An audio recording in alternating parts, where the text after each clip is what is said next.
Hi, everyone. Welcome to Program 8 of Atasca Water's Practical Water Wisdom Series. Today is the last program for this year. Thanks for taking time today to attend this session. We really appreciate that you care about water quality. I'm Brian Whittemore, your host for today's program. Atasca Waters is a local nonprofit that has been active in Atasca County since 2009. If you haven't done so, you can check out our many accomplishments on our website, atascawaters.org, where you can also access a treasure trove of clean water practices. But in brief, our goal has been to find grants to do research on local water quality and to do educational events such as this to share that knowledge. We've had an outstanding lineup of speakers this year, and you can find a video recording of all those programs on our website at atascawaters.org. Our hope is that you will gain new ideas and strategies for keeping your water healthy. We thank our partners for making these events possible throughout the past year. The Grand Rapids Area Community Foundation Fund, Minnesota Sea Grant, Atasca Soil and Water Conservation District, Atasca Coalition of Lake Associations, Rapids Radio, KAXE, KBXE Radio, and the Blandin Foundation. Hosting the question and answer section today will be Jan Sandberg, Atasca Waters board member. Now, the format for this session will be this. Our speaker will discuss the science behind the topic, then give you some strategies and actions that you can use yourself to help mitigate any problems. That will be followed by an opportunity for you to ask questions. To ask questions, it's simple. Just click on Q&A at the bottom of your screen and type a brief question into the dialog box. You can do that at any time during our speaker's presentation, and Jen will be reading those questions to our speaker during the Q&A section. Similar questions may be combined, and we may not get to all the questions if we run out of time. This program is being recorded and will be available for viewing online through our website, atascawaters.org. Finally, we really value your opinion and hope you will complete the evaluation form that will be sent to you by email after today's session. Okay, our topic today is chloride effects on our water resources and ecosystems, what we can do about it. And our speaker today has an outstanding resume. Alycia Overbo is a PhD candidate in the Water Resources Sciences program at University of Minnesota. Her research focuses on sources of chloride pollution to the environment and potential solutions for Minnesota communities. Alycia works at Minnesota Department of Health as the Strategic Initiatives and Communications Planner. In this role, she supports special monitoring projects, policy initiatives, communications, and outreach activities for the state Drinking Water Protection Program. She holds a Master of Science in Public Health from University of North Carolina at Chapel Hill and is a former Peace Corps volunteer. Her professional and research interests range from chloride pollution in Minnesota waters to equity and public health impacts of safe drinking water and sanitation access. Alycia, welcome to Atasca Waters Practical Water Wisdom Series. Take it away. Thank you, Brian. Wonderful to be with you all this afternoon. So today I'll be talking about sources of chloride in Minnesota water resources. As was mentioned, the subject of my research with the University of Minnesota, and part of that research then was funded by the Environment and Natural Resources Trust Fund and was discussed. I also work at the Minnesota Department of Health, so have a particular interest in chloride in drinking water. So for a quick overview of what I'll cover this afternoon, talk a little bit about chloride, an overview of the issue, why it's important in Minnesota, some of the science about how it impacts our water resources and our ecosystems.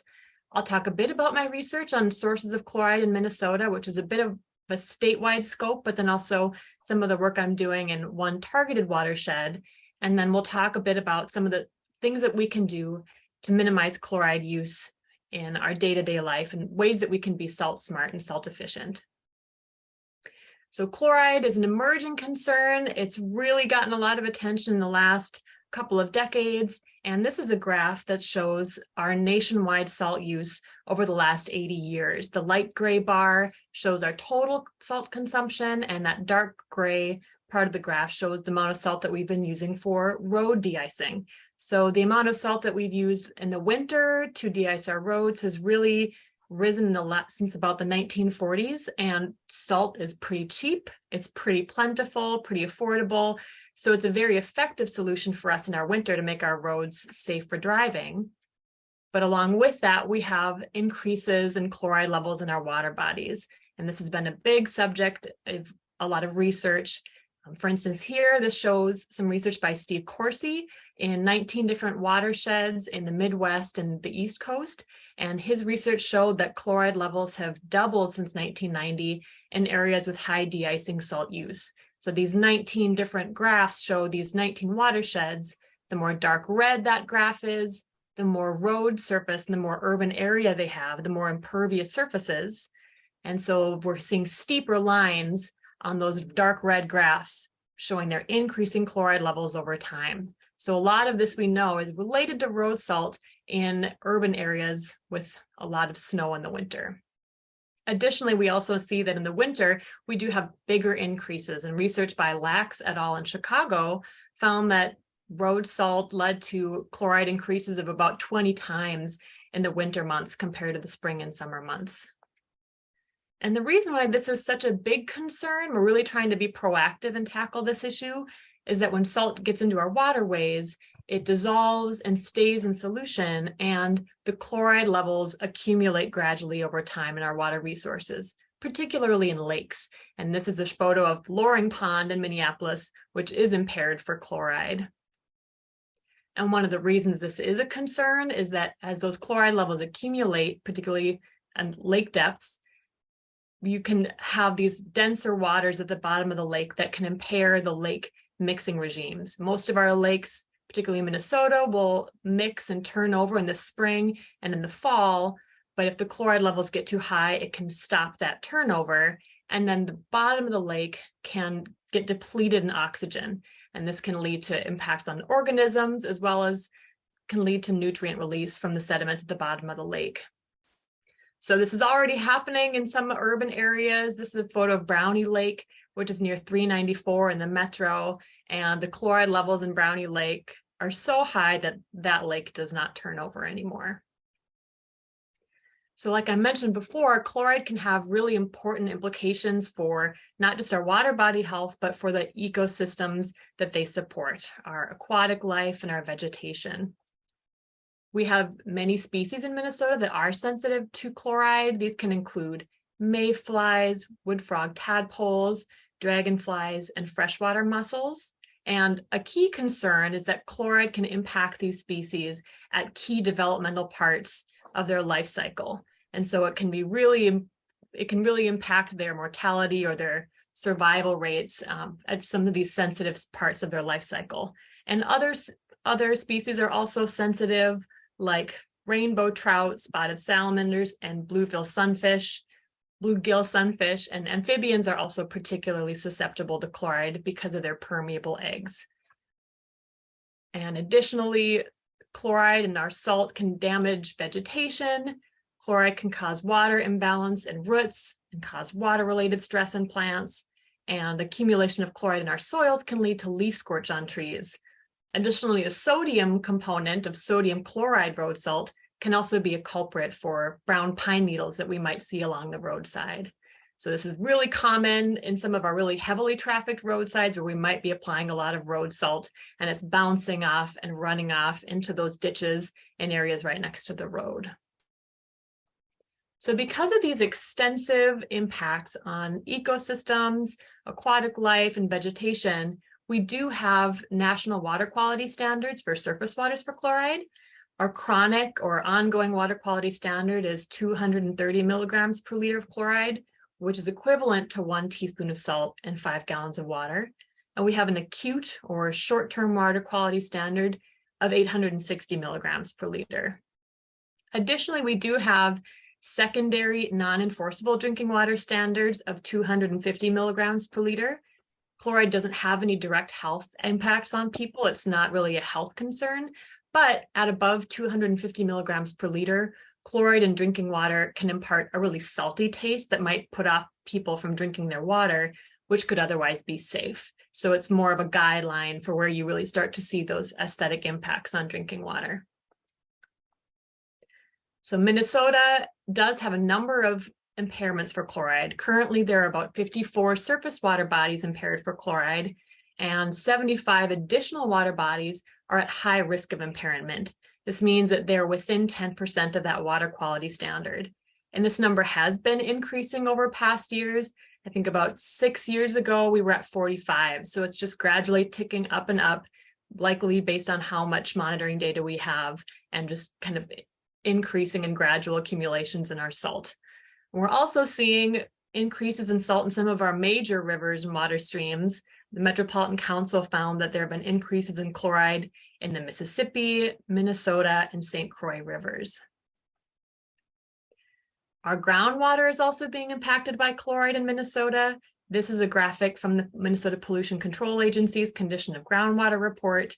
And these red dots, they might be a little hard to see, but the red dots on the map are areas where the groundwater exceeds that 250 milligram per liter secondary standard for drinking water.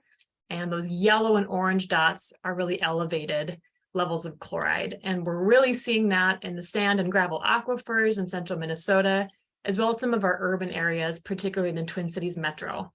And through this research, PCA also found that about a third of the shallow groundwater wells across the state were showing increasing trends in our chloride concentrations. And I've mentioned drinking water a little bit here and there. Again, it's not a direct health concern, but it's still a concern for the health and quality of our water resources. And it can be because of these taste issues, but also because of our infrastructure.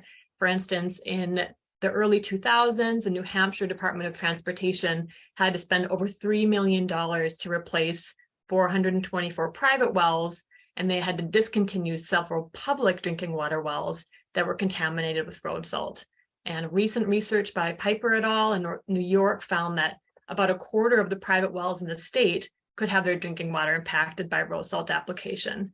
So it can really affect the quality of people's drinking water in terms of the taste, and also lead to infrastructure issues for things like bridges, concrete, and pavement, can degrade the quality of those infrastructure materials over time.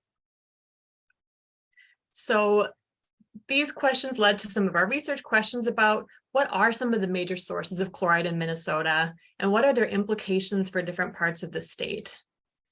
And in talking a little bit about my project for the next few slides, I'm not going to go into great depth about the methods, but be glad to share more information at the end, or share our report or paper for those who are interested in more information. But just to give a snapshot of how we approached it and the data sources that we used for this estimate and inventory of chloride in Minnesota, we looked to research literature to identify these major chloride sources at a statewide level, and use research to estimate some of the chloride levels in the waste streams, for instance, from the products that we use in our day-to-day life, chloride levels in human excreta, chloride levels in industry and commercial waste products.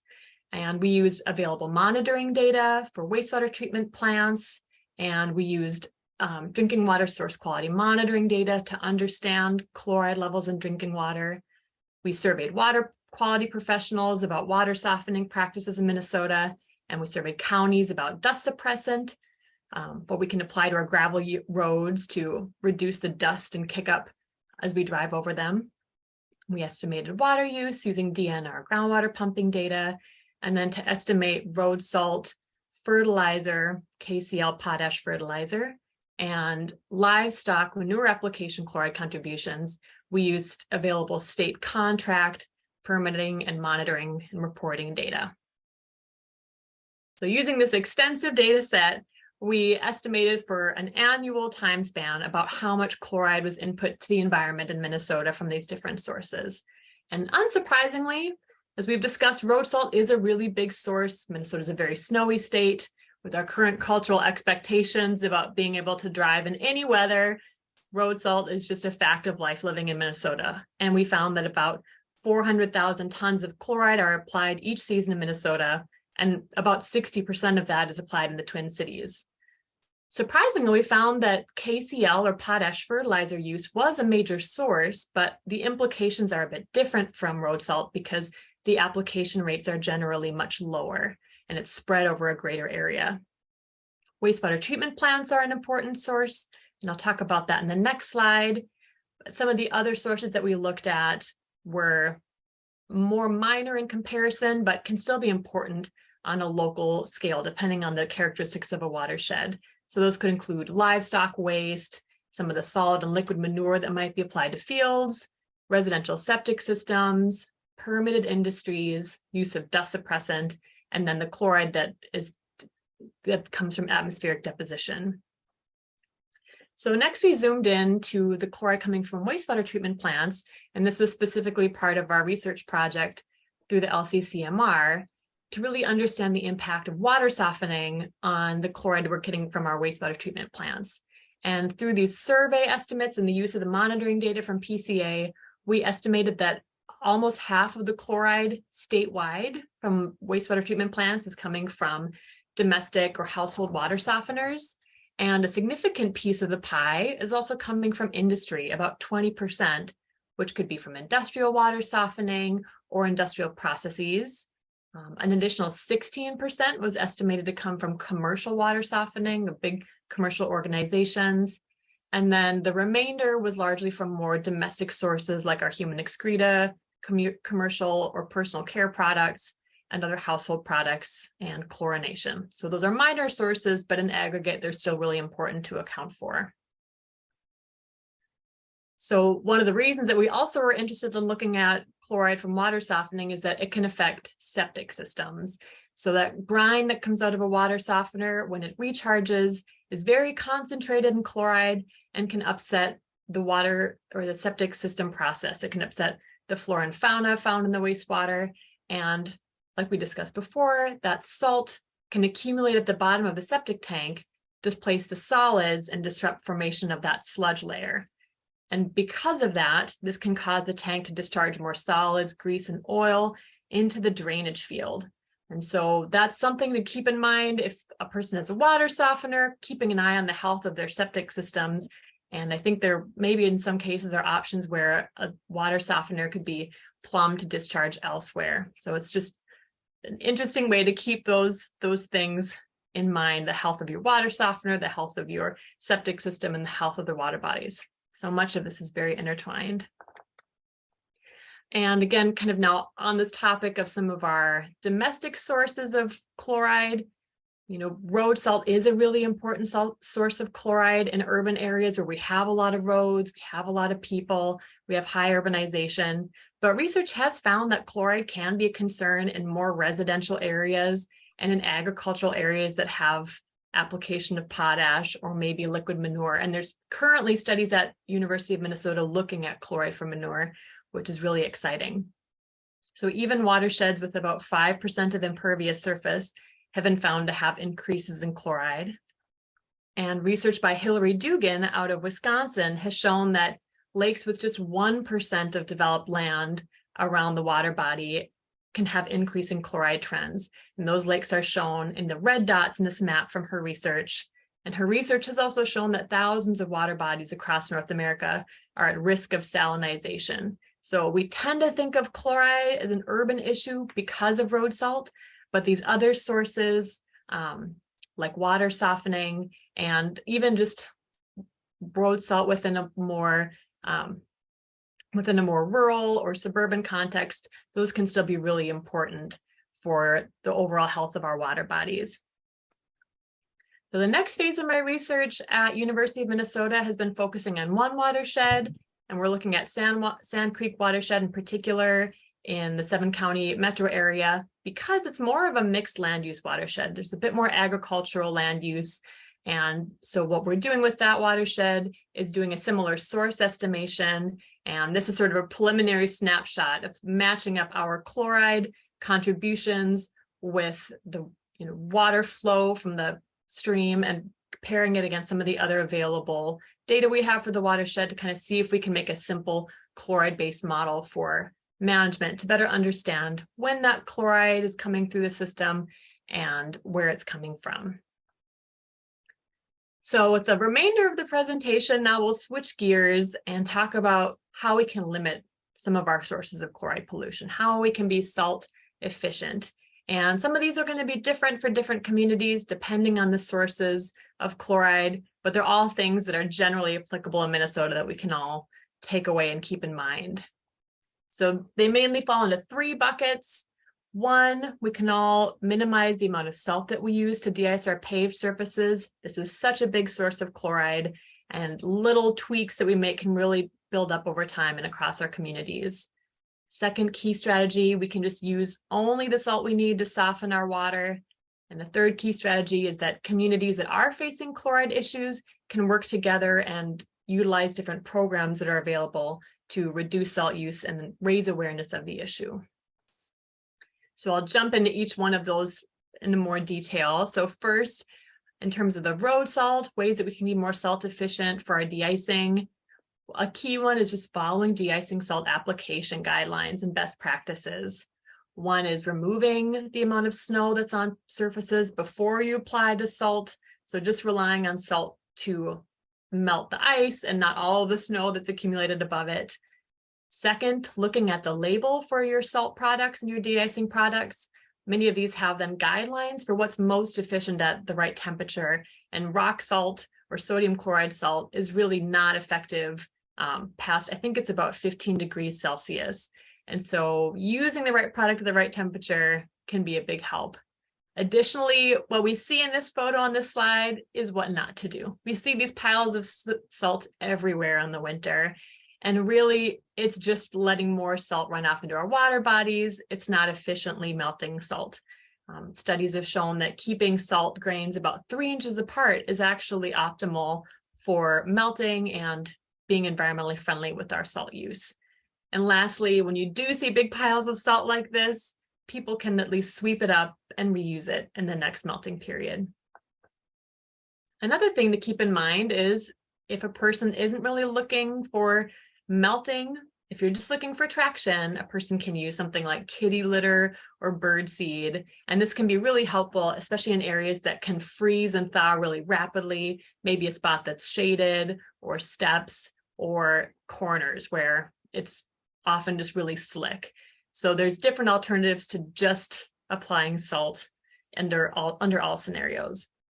And an additional really exciting innovation is more at the commercial scale or community level scale, but applying a liquid salt brine before snow events can really help prevent that ice buildup on surfaces. So it's something that I have yet to try in my own home on the sidewalk, but I keep on thinking it would be a fun thing to try to jerry rig. Moving on to our next bucket about water softening. Again, a big portion of our chloride coming out of our wastewater treatment plants at the statewide scale is expected to come from water softening. It's a fact of life in Minnesota. We have exceptionally hard groundwater in the state, particularly because in Minnesota, much of the state really is getting its drinking water from groundwater, and we have just very hard water here. So we can be more efficient and make sure our water softeners are tuned up. Research in Madison, Wisconsin found that in looking at one sewer shed and using monitoring data for that sewer shed, after optimizing water softeners through their program, they found that this cut the chloride loading from that sewer shed by 27%. And for those homes that had really old water softeners that were less efficient, replacing them with more efficient models decreased the chloride by about half, by 48%. So for communities that are really struggling with chloride at their wastewater treatment plant, this can be really beneficial. Currently, we have about 100 communities in Minnesota where the wastewater treatment plant is right up against those chloride water quality standards for their discharge. So some of the takeaways that we can think about for our water softening are cleaning your tank once a year and checking the salt levels monthly, making sure the softener is set to the right water hardness. And this can be difficult. I've heard from people who try to look up on their manual how to make sure this is set correctly. And often it really is not straightforward and is even tricky for people who are professionals in that field to do. So another option is to call a water quality professional, a water softening professional, and have the unit serviced or inspected, particularly because over time, the softener resin can break down and the efficiency can just decline over time, but also making sure it's set to the correct water hardness. And lastly, if a person has a really old water softener, particularly one that has a timer on it, those are just going to regenerate and flush out the brine on a set schedule, whereas the newer demand-based models are going to regenerate based on the amount of water that a household uses. So they're much more efficient. Now, those can be expensive investments, so it really depends on what's right for a household. But if a person is looking at kind of a long-term investment there, these newer models are about twice as efficient as those older timer-based models that we'll sometimes see in our basements. Now, next, moving on to some of the community strategies, there's a lot of really innovative things happening in Minnesota around chloride, and there's lots of ways that communities can work with partners to take some of these actions and run with them. So Minnesota Pollution Control Agency has a lot of great ideas on their website. They have different examples about communities that have done water softening rebate programs to replace or update water softeners. They have model ordinances, snow and ice policies, or winter maintenance contracts that communities can take and use. And also a really important one is just educating people about the problem. And that's why it's so great to be able to be here and talk with you all about it today. It's just awareness and increasing awareness about chloride pollution, because when 1 teaspoon of salt can pollute 5 gallons of water, every little bit that we do can help and really build up across a community. And a lot of communities in Minnesota have done innovative things, making neat videos or songs that they've posted on social media or that have been featured in local news. So those have been really, really neat ways to spread awareness and spread information about this issue. Other communities have partnered with the Isaac Walton League of America, and this organization has a winter salt watch program that communities can use to test the water in their, test water bodies in their community, like such local streams, lakes, or wetlands. And for instance, 9 Mile Creek is using this program to have volunteers collect stormwater runoff chloride readings to better understand what chloride is coming into their stormwater and at what times of year. Another thing that's been on the horizon for a while, and we're really hoping to see it, cross the finish line, is smart salting legislation.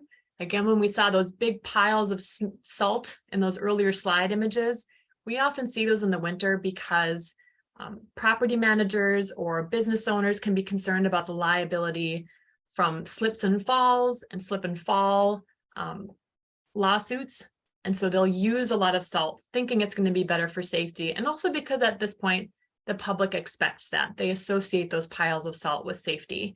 And so through the smart salting legislation, which has been successfully passed in other states across the US, including Vermont, this would be a voluntary smart salting certification program that commercial applicators could complete.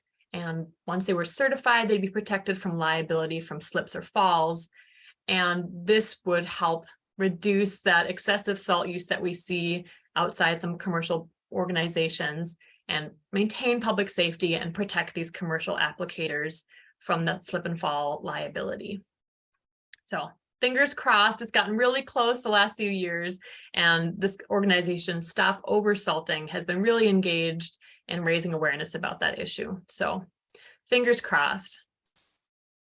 So kind of in wrapping up, unlike some of the other water quality issues that we deal with in Minnesota, like nitrate and phosphorus, chloride is really an invisible problem. We don't really see chloride pollution in our water bodies the way that we would a lake that was really eutrophic. We might see a little bit of salt on the rocks, but it's really hard for someone who isn't aware of the issue to really pick up on how important it is. And so everything that we do to increase awareness about the issue can make these chloride problems visible and help support our community strategies and solutions to protect our water bodies. So with that, I'd like to acknowledge their funding sources and people who have supported this project, my advisors at the University of Minnesota, Fortin Consulting, and staff from Pollution Control Agency who are part of this project for the LCCMR. Minnesota Water Quality Association participated on the project. Our funding was from the Environment and Natural Resources Trust Fund.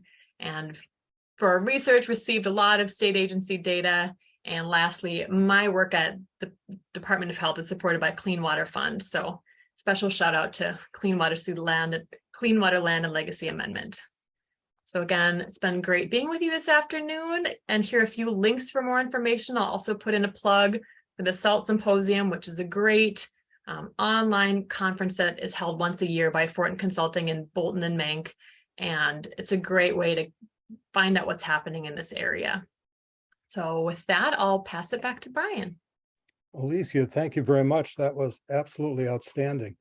Now I'd like to bring in for hosting the Q&A, Tasca Water's board member and volunteer, Jan Sandberg. Thank you, and I hope you can see me. And Alycia, thank you so much. That was wonderful, and we have a few questions for you. The first one comes from a listener and says, I didn't see it on your map, but I've heard that people along Lake Superior's North Shore are having trouble getting well water that isn't salty. Why is that? Is that natural? Is it from pollution? Okay, I'm taking notes to make sure I get all the questions. That is a great question. I am not aware. Some parts of the state do have naturally salty groundwater. Typically the western part of the state along the Red River, just that geologic formation naturally has really high chloride that's kind of above that 250 milligrams per liter. Based on the drinking water source monitoring data we have, like the public wells that we have in that part of the state are generally pretty low in chloride, but that's interesting to hear about maybe private wells and others. I wasn't aware of that, so I'm eager to look into that some more. Thanks for that question. So, sorry, it's not a very satisfactory answer probably, but. No, that's great. Thank you. Maybe this is a silly question, but is there a way to remove chloride from lakes? That is a great question. I am a big proponent of no silly questions. There's no such thing. Really, chloride is difficult to remove from our water bodies, and that's a great thing that I didn't touch on.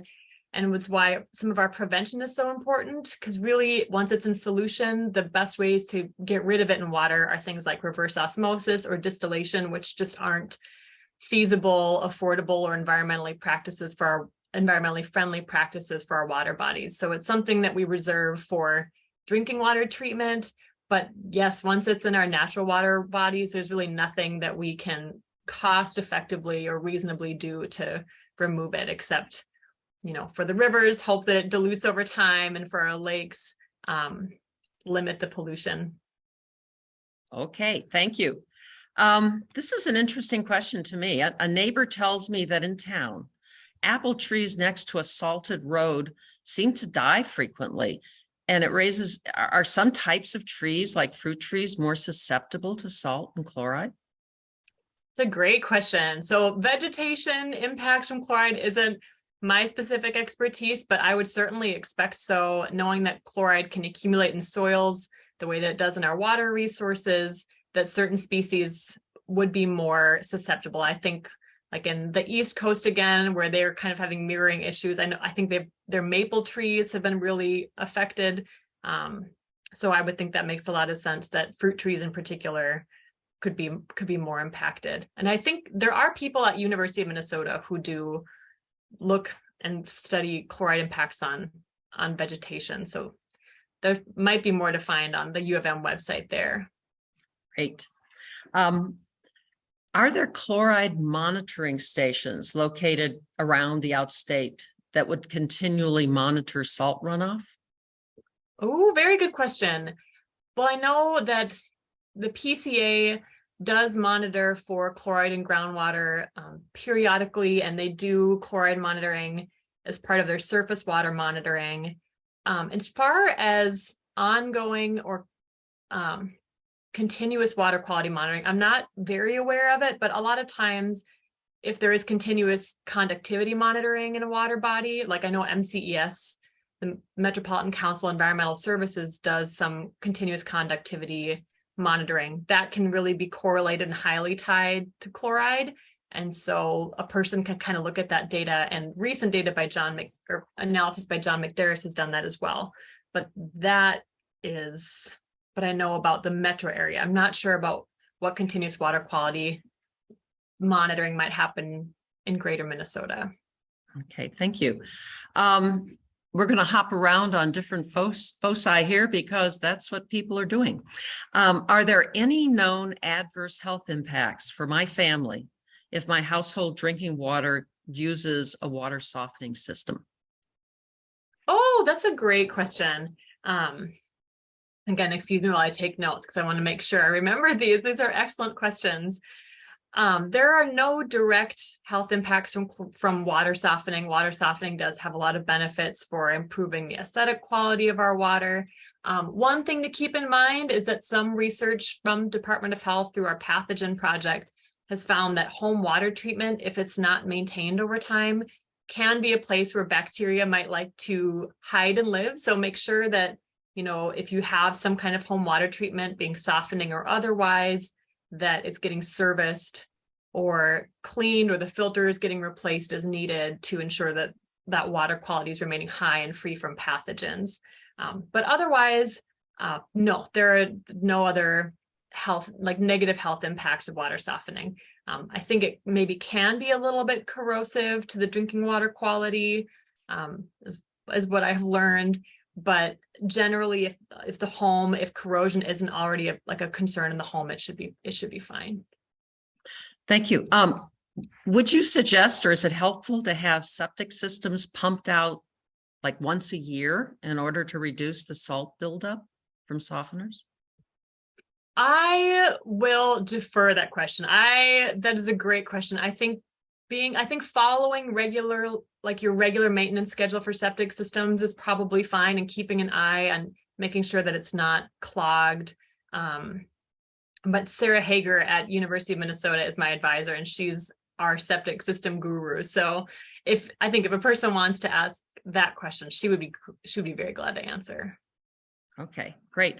Actually, there's two questions here. I'm going to try, I think they can be combined, but you will let me know. Some communities like Grand Rapids use magnesium chloride instead of sodium chloride.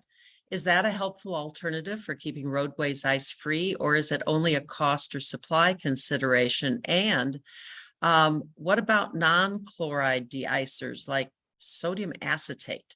Why aren't they used more often? Is it expense issues, supply chain? They aren't effective? Yeah, great questions. Okay, taking my notes. So magnesium chloride is, from what I understand, more effective at de-icing than our normal sodium chloride. It works at lower temperatures than sodium chloride. And so it's typically more efficient for our cold Minnesota winters. It is more expensive, but again, it can be used in a wider range of temperatures to achieve that de-icing that we need to drive on our roads. But in terms of the environmental impact, environmentally, it has about the same impact as sodium chloride because of its chloride component. Probably the magnesium is a little bit better for the environment than sodium. I didn't talk about sodium, but sodium can also have implications for the environment. It can affect soil health, and also sodium contamination can actually have more implications for drinking water, not because of direct health impacts, but for people who have hypertension. Increasing sodium in their drinking water might be inadvisable. And for the second part of that question, okay. I can answer that the sodium acetate is a difference. So I will answer that very briefly. There is a lot of exciting things being done in the non-chloride de-icers in different parts of the Midwest. I've heard about pickle brine and beet juice being used. My understanding is that, yes, it's more expensive and it's kind of an issue in terms of you need specialized equipment to do it. So it doesn't just, you can't just use your existing equipment most of the time for those specific products. Particularly because it can clog more easily with some of those organic compounds. And there was something else I was going to say about that, but that's what the big spend is. And they can have different environmental impacts. That was the second part of it. So being aware, I think at a mass scale, there'd need to be a little bit of research done to ensure that it wasn't having negative impacts, but it's great alternative. Well, to follow up on that, and I hope it's not duplicative. So what are your other thoughts about new and innovative solutions for using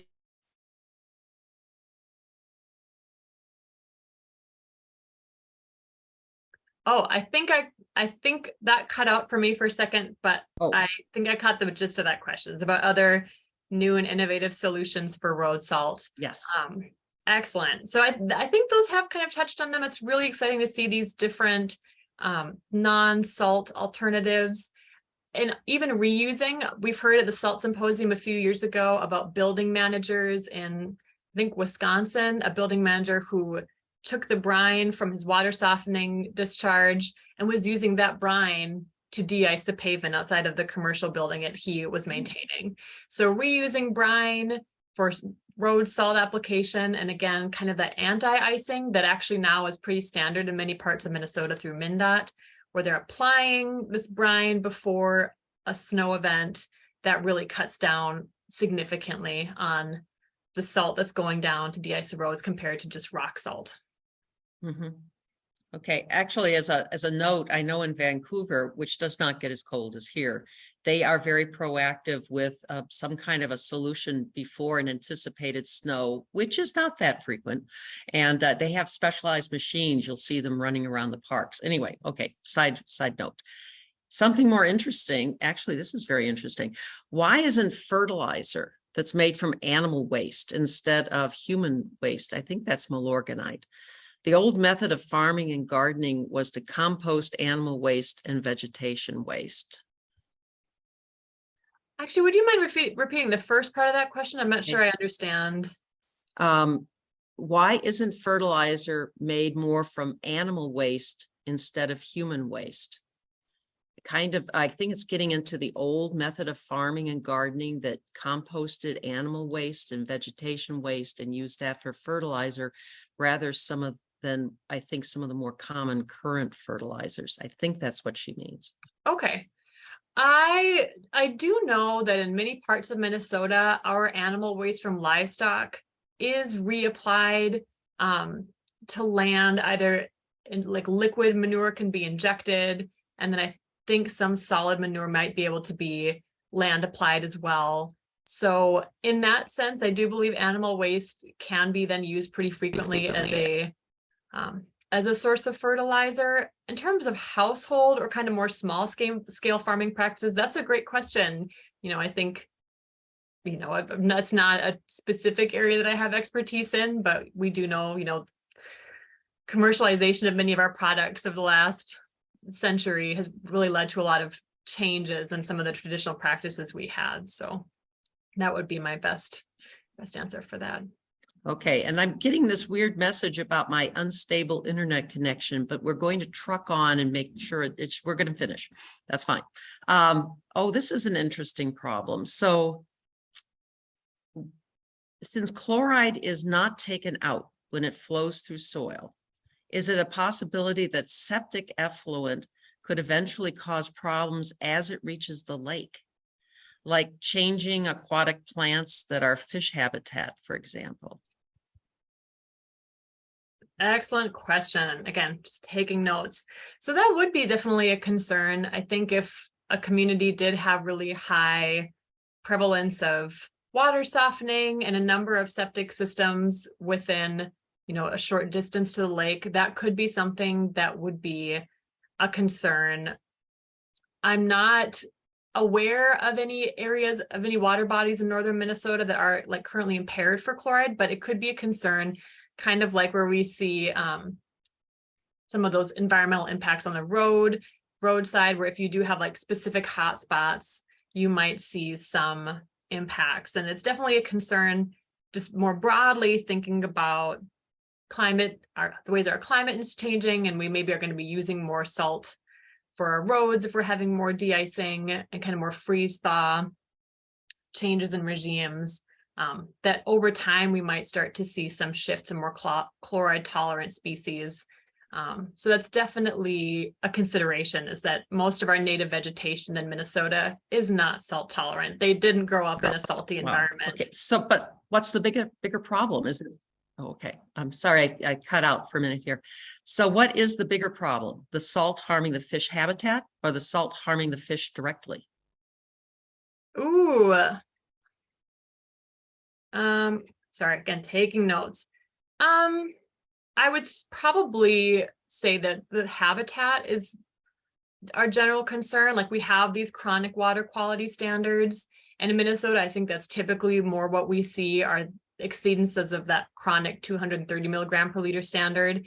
And what's happening then is those high peaks in chloride or that kind of elevated chloride over time, then it's going to have a greater impact on the survival rates of some of those species. So I don't think salt directly kind of in a more localized area is probably going to then impact like vegetation, specifically where vegetation can't move to escape a highly salty environment. But that would be my best answer for that. Again, aquatic life in chloride isn't specifically my expertise either, but I know enough to be dangerous. So I'd say generally those chronic water chloride levels are the big concern. Thank you.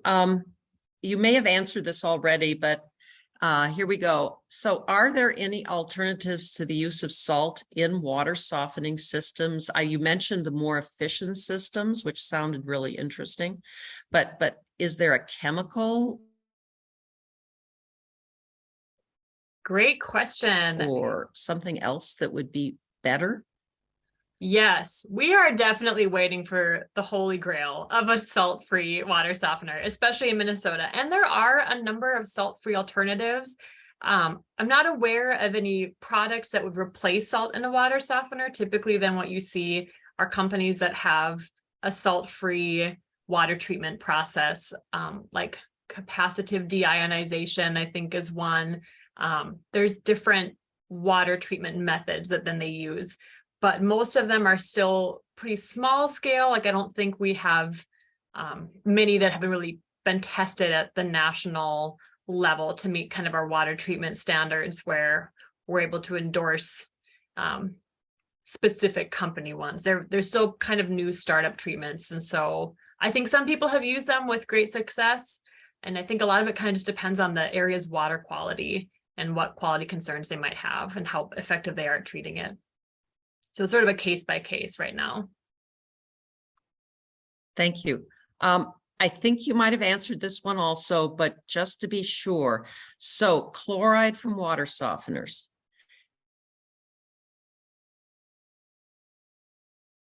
Does it actually impair decreasing their efficiency, or does it have another impact on them? Sorry, I think I missed it, like the middle part of the question. Okay. I heard chloride from water softeners. Okay. Does the chloride from water softeners decrease the efficiency of septic systems or somehow impact their operation negatively?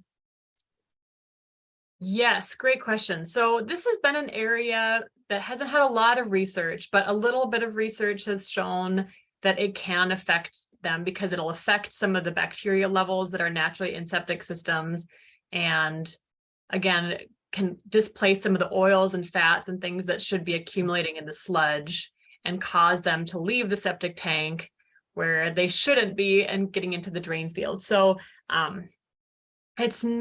we don't have enough research to say this is what's going to happen and kind of predict.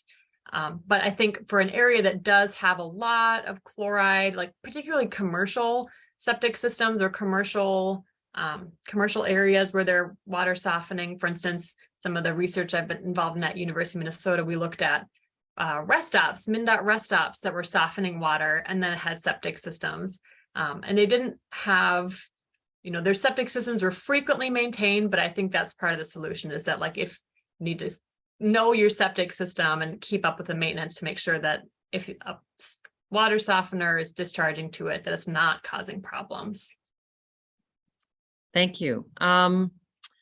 So is it fair to say then, because of how the ground filters or the salt, that the biggest contributor of chloride to groundwater is the similar of that to the wastewater?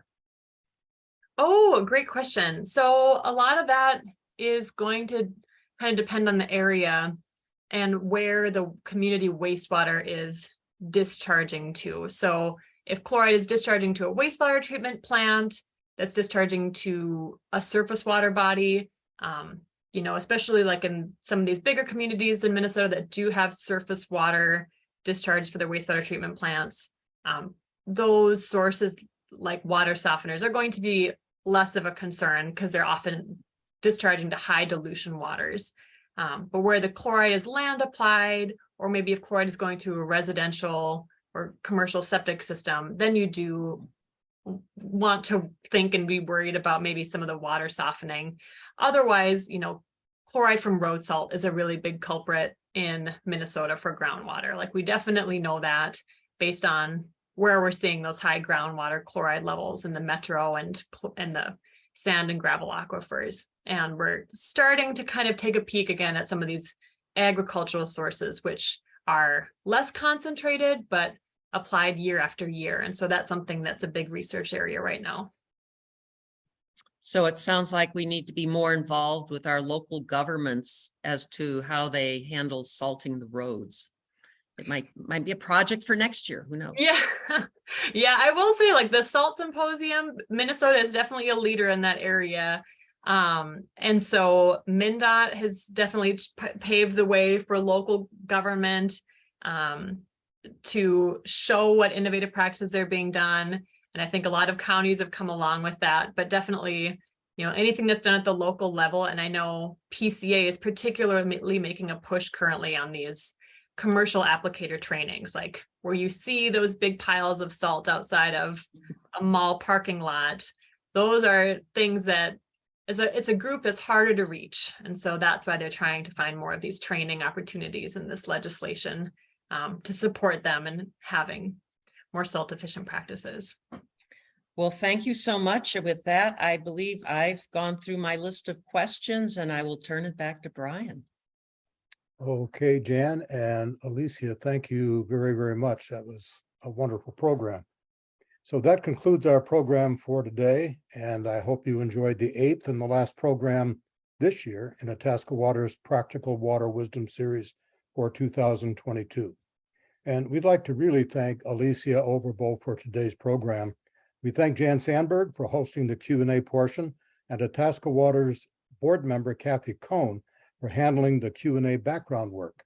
Special thank you to Chad Manicki, Executive Administrative Assistant at Minnesota Sea Grant, Duluth, for handling the Zoom webinar process.